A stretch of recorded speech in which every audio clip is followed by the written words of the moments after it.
I knew I had to stop. I remember arguing with myself in the mirror, like how pathetic and weak are you that you can't stop this shit? Um, but a lot of it for me was ego because I work in I'm a police officer assigned to the FBI. I've got a top secret TS SCI clearance. Um, I'm the only one in my department that has this position. I answer to the biggest people in the police department.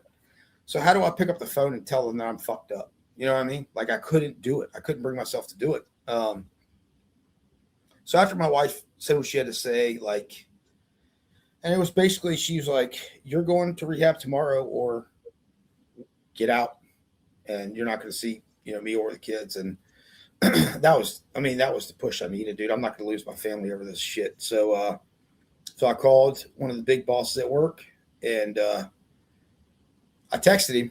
I said, hey, can you give me a call? And it was a Sunday. I remember he texted me back. He goes, well, I'm on vacation with my family. Is it important? I said, yes, sir, it's important. So he called me back and, I told him, I said, sir, I got an alcohol problem and I need to get some help.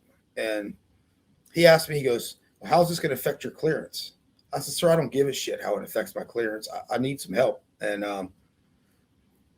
he told me to call this other person right below him. And this guy was new to our department. He came from a very large inner city department.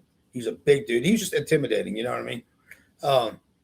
So I was like, this conversation is going to go a lot worse. I thought he was going to just rip my head off.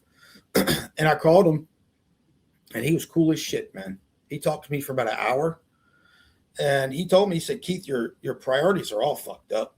He goes, the Navy Yard medal, the this, the that. He goes, it means nothing. He said, the day you retire, the FBI is not going to give a shit who you were. They're going to replace you with somebody else.